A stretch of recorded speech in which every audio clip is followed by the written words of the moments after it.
ಇವತ್ತು ನಾನು ಚಿಕ್ಕೇರಿ ಕುರಿ ಮಾರ್ಕೆಟಿಗೆ ಬಂದ್ಬಿಟ್ಟಿದ್ದೆ ಗಾಯ್ಸ್.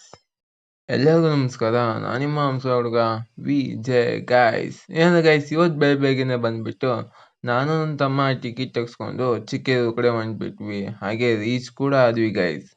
ಹಾಗೆ ಬೇಗ ನಡ್ಕೊಂಡ ನಾವು ಇಂಪಾರ್ಟೆಂಟ್ ಪ್ಲೇಸ್ಗೆ ಹೋಗ್ತಿದ್ದೀವಿ. ಇಂಪಾರ್ಟೆಂಟ್ ಪ್ಲೇಸ್ ಎಲ್ಲಿ ಅಂತ ಆಲ್ರೆಡಿ ನಿಮ್ಗೆ ಗೊತ್ತಾಗ್ತಾ ಹೋಗುತ್ತೆ ಅಂತ ನಾನು ಅನ್ಕೊಂಡೆ ಗಾಯ್ಸ್. ಇಲ್ಲಿ ಕುರಿ ಮಾರ್ಕೆಟ್ ಕಡೆ ಬಂದೆ, ಏನು ಅಂತ ಹೇಳ್ತಾ ಹೋಗ್ತೇನೆ, ಬನ್ನಿ ಗೈಸ್. ಹಲೋ ಗೈಸ್, ಏನಂದರೆ ಇವತ್ತು ಬಂದುಬಿಟ್ಟು ನಾನು ಚಿಕ್ಕೇರು ಸಂತೆಯಲ್ಲಿದ್ದೀನಿ ಕುರಿ ಮಾರ್ಕೆಟಲ್ಲಿ. ಆಲ್ಮೋಸ್ಟ್ ಇವತ್ತು ಬುಧವಾರ ಆಗಿರೋದ್ರಿಂದ ಚಿಕ್ಕೇರು ಸಂತೆ ಇರುತ್ತೆ. ಬನ್ನಿ ಗೈಸ್, ಸಂತೆ ನೋಡೋಣ.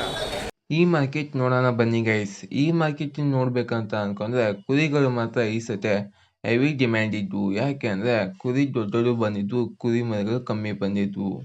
ಹಾಗೆ ತುಂಬ ಜನ ತಗೊಂಡು ಬಂದಿದ್ರು, ಮಾರು ಕಮ್ಮಿ ಜನ ಬಂದಿದ್ರು. ಅದೇ ಒಂದು ರೀಸನ್ಗೋಸ್ಕರ ಈ ಸತಿ ಕುರಿ ಡಿಮ್ಯಾಂಡ್ ಹೆವಿ ರೇಟಲ್ಲಿ ಇತ್ತು. ಈ ಚಿಕ್ಕೇರೂರಲ್ಲಿ ಈ ಕುರಿ ಮಾರ್ಕೆಟ್ ಎಲ್ಲಿದೆ ಅಂದರೆ ಪೆಟ್ರೋಲ್ ಬಂಕಿಂದ ಸ್ವಲ್ಪ ದೂರದಲ್ಲಿ ಈ ಮಾರ್ಕೆಟ್ ಇದೆ. ಬುಧವಾರ ಬಂದ್ಬಿಟ್ಟು 7 ಗಂಟೆಗೆ ಈ ಮಾರ್ಕೆಟ್ ಬಗ್ಗೆ ಕೇಳಿದರೆ ಯಾರಾದರೂ ಹೇಳ್ತಾರೆ ಗೈಸ್. 7 ಗಂಟೆಯಿಂದ 7:30ಗೆ ಮಾರ್ಕೆಟ್ ಸ್ಟಾರ್ಟ್ ಆಗುತ್ತೆ. 11:00ರಿಂದ 12 ಗಂಟೆಗೆ ಕ್ಲೋಸ್ ಆಗಿಬಿಡುತ್ತೆ ಗೈಸ್. ಹಾಗೆ ಕುರಿ ರೇಟ್ ಹೆಂಗೆ ಅಂತ ಬಂದರೆ ಕುರಿ ಯಾವ ಜಾತಿ ಇದ್ದು, ಹಾಗೆ ಕುರಿ ಎಷ್ಟು ವರ್ಷದ್ದು, ಹಾಗೆ ಕುರಿಗಳ ಗಾತ್ರ ಮತ್ತು ತೂಕದ ಮೇಲ್ಗಡೆ ಅವಲಂಬನೆಯಾಗುತ್ತೆ. ಹಾಗೆ ಈ ಮಾರ್ಕೆಟಲ್ಲಿ ಈ ಸತಿ ಕುರಿ ರೇಟ್ ಹೇಗೈತೆ ಅಂತ ಕೇಳೋಣ ಬನ್ನಿ ಗಾಯ್ಸ್. ಅಣ್ಣ ರೇಟ್ ಏನು ಹೇಳ್ತೀವಿ? ಒಂದಕ್ಕೆ ಹೆಂಗೆ ಅಣ್ಣ? ಒಂದಕ್ಕೆ 15,000. ಅಣ್ಣ ರೇಟ್ ಏನು ಹೇಳ್ತೀವಿ?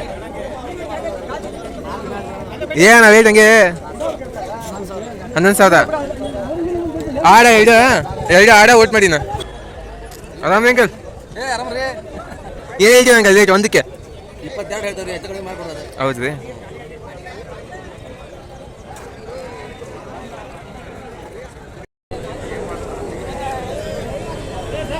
ಅಣ್ಣ ರೇಟ್ ಏನು ಹೇಳ್ತೀರಾ? 17 ಒಂದಕ್ಕ?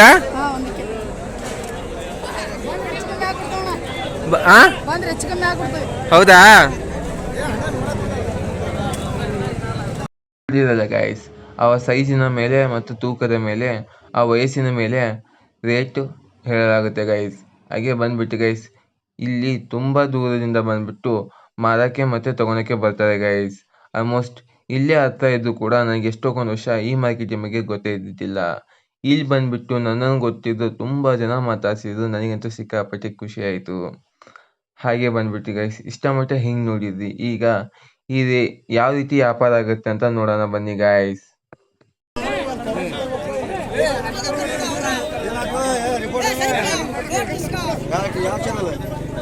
YouTube channel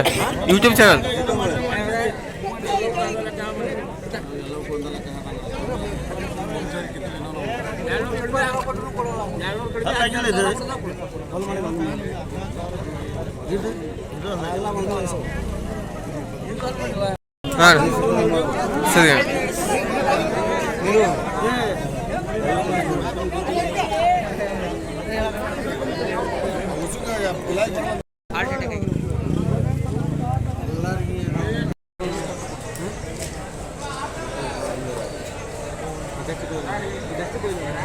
ಮತ್ತೆಷ್ಟು ಕೊಯ್ಲಣ್ಣ?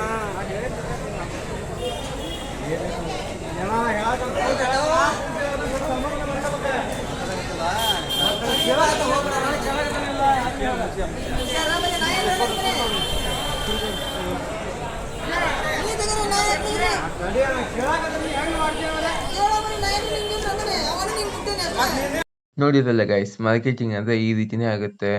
ಏನು ಗೈಸ್, ಇನ್ನು ಇವೆಲ್ಲ ಒಂದು ಸೈಡ್ ಆದರೆ ಕುರಿ ಮರಿನೇ ಒಂದು ಸೈಡ್ ಆಗುತ್ತೆ ಗೈಸ್. ಅದರಲ್ಲಿ ಕುರಿ ಮರಿಗಂಡು ಬಂದ್ಬಿಟ್ಟು ಗೈಸ್ 4ರಿಂದ 5 ತಿಂಗಳಾದರೆ ಒಂದು ಲೆಕ್ಕ, ಅದರಿಂದ ಕೆಳಗಡೆ ಆದರೆ ಒಂದು ಲೆಕ್ಕ ಅಂತ ಬರುತ್ತೆ ಗೈಸ್. ಅದರಲ್ಲಿ 4ರಿಂದ 5 ತಿಂಗಳದ ಮರಿ ಬಂದ್ಬಿಟ್ಟು ಗೈಸ್ ಈಗ 12ರಿಂದ 14,000 ಮಟ್ಟ ನಡೆಯುತ್ತೆ ಗೈಸ್. ಒಂದೊಂದು ಟೈಮ್ 8,000ದಿಂದ 12,000 ಮಟ್ಟ ನಡೆಯುತ್ತೆ ಗೈಸ್.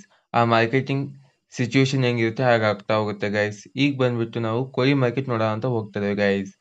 ಹಾಗೆ ಈ ಕೋಳಿ ಮಾರ್ಕೆಟ್ ಅಂದರೆ ಗೈಸ್, ಈ ಕೋಳಿ ಮಾರ್ಕೆಟಲ್ಲಿ ಸಿಕ್ಕಾಪಟ್ಟೆ ಸ್ಕ್ಯಾಮ್ ಆಗುತ್ತೆ ಗೈಸ್. ಯಾವ ರೀತಿ ಅಂತ ಹೇಳ್ತಾ ಹೋಗ್ತೇನೆ ಬನ್ನಿ ಗೈಸ್. ಪರ್ಸನ್ 1, ಪರ್ಸನ್ 2 ಅಂತ ತೊಗೊಳಕ್ಕೆ ಇಷ್ಟಪಡ್ತೇನೆ ಗೈಸ್ ನಾನು. ಪರ್ಸನ್ 1 ಅಂದರೆ ಈಗ ರೈತರು ಬಂದ್ಬಿಟ್ಟು ಕೋಳಿ ಸಾಕಿದ್ದ ಗುತ್ತಿಗೆ ಲೆಕ್ಕ ಕೊಟ್ಟೋಗಿರ್ತಾರೆ ಗೈಸ್. ಅವ್ರು ಏನಾದರೂ ಮಾರಕ್ಕೆ ನಿಂತ್ಕೊಂಡ್ರೆ ಈಗ ಬಂದಕ್ಕಂತ ಕಸ್ಟಮರ್ಗೆ ಕಮ್ಮಿ ರೇಟಲ್ಲಿ ಕೋಳಿಗಳು ಸಿಗ್ತವೆ. ಆದರೆ ಅವ್ರು ಬೇಗ ಬೇಗ ಒಂದು ಕೊಟ್ಟು ಹೋದರೆ ಸಿಕ್ಕಾಪಟ್ಟೆ ಜಾಸ್ತಿ ರೇಟಲ್ಲಿ ಬಂದಂಥ ಕಸ್ಟಮರ್ಗೆ ಬೀಳ್ತವೆ ಗೈಸ್. ಯಾವ ರೀತಿ ಅಂತ ಹೇಳ್ತಾ ಹೋಗ್ತೇನೆ ಬನ್ನಿ ಗೈಸ್. ಫಸ್ಟ್ ಬಂದುಬಿಟ್ಟು ಈಗ ದಲ್ಲಾಳಿಗಳು ತಗೊಳೋದು 700 ರೂಪಾಯಿ ಒಂದು ಕೇಳಿ ತೊಗೊತಾರೆ ಗೈಸ್. ಆದರೆ ನಾವೇ ಆ ಕೋಳಿನ ಕೇಳಕ್ಕೆ ಹೋದರೆ 400, 450, 500 ಮಟ್ಟ ಏರಿಸ್ತಾರೆ ಗೈಸ್.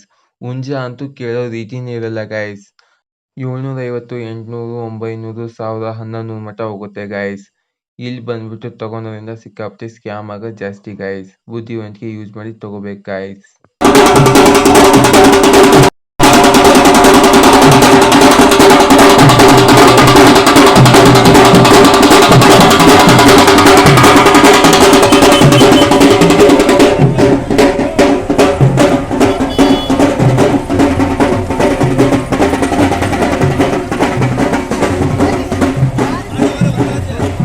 ಈ ರೀತಿ ಡ್ರಮ್ ಸೆಟ್ ಬಾರ್ಸೋದು ನೋಡ್ಬಿಟ್ಟು ಏನೋ ಅನ್ಕೊಂಡು ಓಡೋದು ಬಂದೆ ಗೈಸ್. ನನಗೆ ಇಲ್ಲಿ ಬಂದ್ಮೇಲೆ ಗೊತ್ತಾಗಿದ್ದೇನೆಂದರೆ ಯಾರೋ ಒಂದು ದೇವ್ರ ಪಲ್ಲಕ್ಕಿ ತಗೊಂಡು ಹೋಗ್ತಾ ಇರ್ಬೋದು ಅಂದ್ಕೊಂಡೆ. ಪಡ್ಲಿಗೆ ಹಿಡ್ಕೊಂಡು ಹೆಣ್ಮಕ್ಳು ಹೋಗೋದು ನೋಡಿ ಅಮ್ಮ ಕಡೆ ಕೊಟ್ಟಾಯಿತು ಗೈಸ್.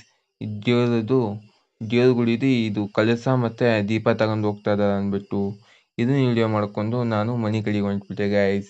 ಇವತ್ತಿನ ಬ್ಲಾಗ್ ಇಷ್ಟೇ ಗೈಸ್. ಇವತ್ತಿನ ಬ್ಲಾಗ್ ನಿಮಗೆಲ್ಲ ಹೆಂಗೆ ಅನಿಸ್ತು ಅಂದ್ಬಿಟ್ಟು ಕಮೆಂಟ್ ತಿಳಿಸಿ ಗೈಸ್. ಮತ್ತೆ ಸಿಗೋಣ next blog, next meet. Tata, bye bye guys.